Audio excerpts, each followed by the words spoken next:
pastikan kehamilan itu dengan LDR, yaitu pertama ada USG Doppler. Kemudian kita juga bisa melihat ini primi dan multi. Hasilnya USG bisa dilakukan di lebih dari minggu kelima, dan Doppler akan terdengar denyut jantung janin pada umur ke-12-18. Nah, persalinan dan tidak pastinya dari melalui tespek atau plano tes ini sama aja. Pada trimester kedua temukan balot teman peningkatan beta HCG, kemudian puncak hormon beta HCG, peningkatan hormon beta HCG nanti di 6 sampai 18 minggu. Fase positif mula protein false positif itu ada artinya dia itu hamil, tapi bukan berarti dia itu hamil beneran gitu. Jadi positif palsu gitu. Itu ada mola protein urin masif. Jika tidak hamil curiga periksa protein X bah. Nah, kemudian ada korea CA juga bisa. Pas negatif itu ada urin encer. Jika negatif cek ulang 1 minggu selanjutnya.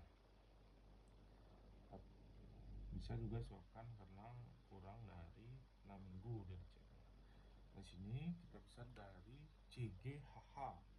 Ya, ada pada kandik, perubahan warna serviks, kemudian ada budel, pelunasan porsio, ada Hegar, pelunasan rahim, Hartman pendarahan bagian bawah. Jelas kan? Nah, ini hal-hal yang perlu kita pastikan apakah dia pasangan menggunakan atau tidak. Kedua, kita bisa lihat dari minggu pertama itu usia kehamilan, ya dari HPHT hari pertama hari terakhir. Kemudian kita bisa periksa PFQ-nya, tinggi minus puterinya, ada McDonald. Kita bisa tentukan dari beberapa, ada 3 tempat yang perlu kita perhatikan. Yang pertama ada sifisis pubis, umbilikus dan sipoid. Kemudian kalau dari sifisis pubis ini 12 minggu, umbilikus 20 minggu,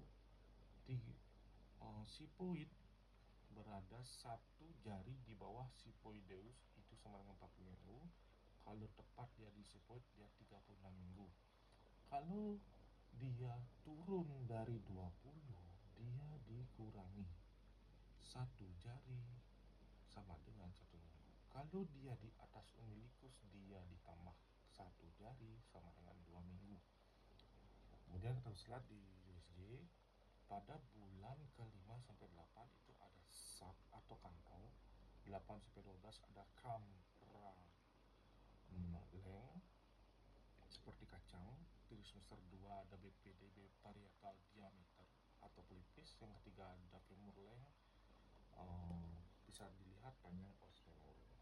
Ya. Nah, kemudian ada tafsiran. Tafsiran ini ada 2 rumus, Varik dan Miguel. Varik itu siklus non 28 hari. Non 28 hari. Bisa lebih atau bisa kurang. Siklus haidnya dengan rumus dikurangi 21 ya, ditambah tanggal HPHT siklus haid tanggal berapa, kemudian dikurangi 21 besok tanggal HPHT seperti itu. Habis itu dimasukkan ke rumus 3 yaitu tinggal dia rumus biasa, dia H plus 7 bulan plus 9 T plus 1. Nah, ini bisa tidak plus atau dia bisa tergantung. Kalau lewat jumlahnya di 12 dari 12 ya dia masih akan melanjut ke tahun berikutnya. Keempat ada ANC. Kita punya patokan di 26 minggunya, 26 minggu dan 38 minggu. Kalau dia kurang dari 26 minggu dia dilakukan ANC 1 bulan sekali, lebih dari 26 2 minggu sekali, lebih dari 38 1 minggu sekali. Nah, ANC pertama ya, ANC pertama ini dilakukan pada minggu ke-14 pada minggu 14 sampai 28 kita bisa mengecek preeklamsi. Kemudian kita pada ANC1 kita berikan FA 320 selama 90 hari untuk mencegah neural tube defect ya. Sampolat kalau normal, dia tidak ada riwayat kesehatan ataupun tokso, kita berikan 400 mikrogram atau 0,4 mikrogram, riwayat bayi cacat 4000 mikrogram atau 4 miligram. Kemudian untuk mencegah preeklamsi kita berikan ciagluconas. Pemberian vaksin TT. Vaksin TT, nah TT bulan ANC. Nah, TT ini dilakukan pada saat ANC 1 dimulai. FA bulan pertama kontraindikasi manual muntah beta HCG meningkat.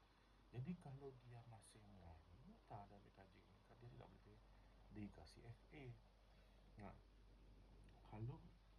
Nah kemudian pada ANC pertama dilakukan TT1, TT2 dilakukan setelah TT1, TT3 dilakukan TT2 1 bulan setelah TT1, TT3 6 bulan setelah TT2. Nah, jika pasien ini 3 kali dalam 10 tahun sudah melakukan TT, dia tidak perlu diberikan TT. Nah, pada ANC apa yang dilihat? Timbang tinggi tensi, TFU, TT, target FA, tes presentasi status gizi, kemudian IMS, HBsAg, VCT atau HIV, Golda, dan WIN. Pada studi semester 3 kita bisa lakukan pemeriksaan Leopold. Leopold itu ada 4. 1. TFU bagian atas janin. Yang kedua, bagian pinggir puka-puki untuk menentukan pembongkaran benang kiri. 3. bagian terbelah janin. 4. masuk atau tidak. Divergen berarti belum masuk, konvergen berarti konen belum masuk. Nah, ketika kita melakukan Leopold, kita bisa melihat atau menentukan letak bagaimana letak janin. Yang pertama jenisnya ada membujur, ada melintang, ada oblik. NTD itu neural tube defect. Nah, kira-kira di sini neural tube defect ini bisa tergolong dari beberapa penyakit yang memang diderita oleh janin pasca lahir. Nah, di sini pertama ada mikrosefal, kepalanya kecil, ada ancefal, tidak ada batok kepalanya, kemudian hidrosefal, cairan pada rongga kepala, dan spinal bifida atau sumsum tulang tidak menutup dan atau tidak berkembang. Nah, masuk kepada fisiologi persalinan. Fisiologi persalinan kita masuk ke infartu ditandai dengan blood issue, effacement, pembukaan, hisban pecah, kemudian cek presentasi. Apa saja kapasitas umum? Itu ada kepala dan bokong. Pertama ada ubun-ubun besar, ubun-ubun kecil, dagu anterior yang menghadap ke atas, dagunya ada ke atas boleh.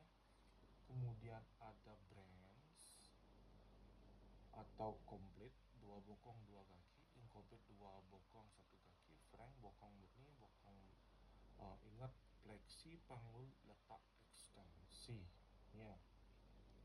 Nah, di sini yang bukan kapasitas umum adalah persentase dahi, dagu posterior, fluting, dan keniling. Saya dapat cerita yang barusan ya. So, salah satu, ingat salah satu. Nah, ini kita masuk sampai ke sini ya, persalinan ke hal yang fisiologis. Pertama, kelas 1 tanda-tanda infartu sampai bukaan lengkap, itu definisinya. Kemudian dibagi dua, fase laten dan fase aktif. Fase laten 0,3 cm, his 20 sampai 40 detik. Ini dialami selama 8 jam. Dalam 2 jam dialami bukaan sepanjang 1 cm. Cek dia memanjang atau tidak. Pemeriksaan yang dilakukan adalah DJJ, HIS, dan temperatur selama 1 jam sekali.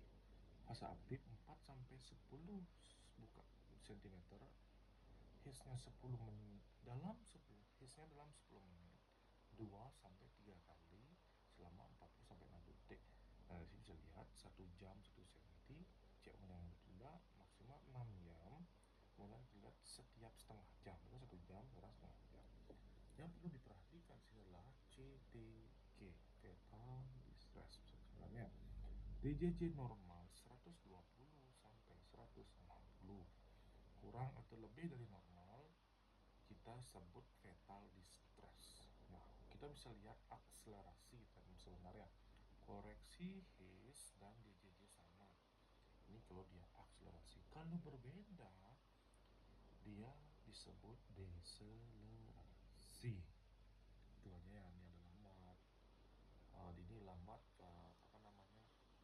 ini lambat, kemudian variabel yang bertanya. Ya, di sini bisa spoil gini ya. Suka kedua, bukaan lengkap sampai bayi lahir dalam 10 menit, mengalami HIS 3 sampai 5 kali selama 60 sampai 90 detik. G1 atau gravida pertama, ini ada primi atau nuli ya. 2 jam pertama kali hamil, ini kalau 2 jam pertama kali hamil ini normal 2 jam. Kalau sudah pernah ya sudah.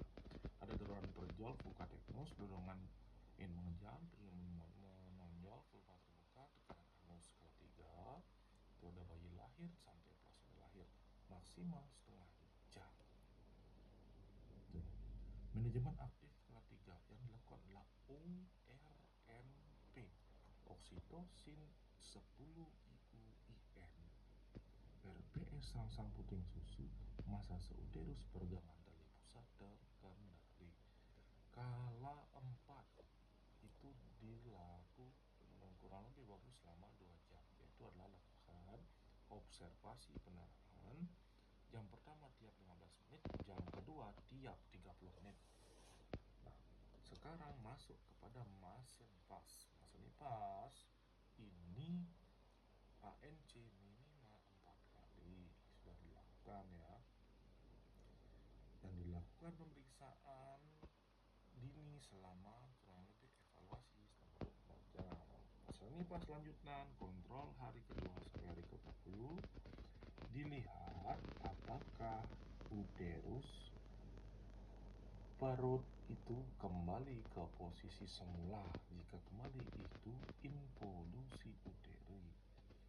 Nah, setelah 2 setelah bayi lahir, ini ada sedikit ceritanya. Setelah bayi, kalau uterinya ini normalnya, jika dia setelah bayi lahir dia setinggi umbilikus. Kalau setelah plasenta lahir, dia 2 jari di bawah umbilikus. Jika lebih, curiga abnormal masalah pada uteri. Contoh seperti ruptur atau adanya sisa-sisa plasenta.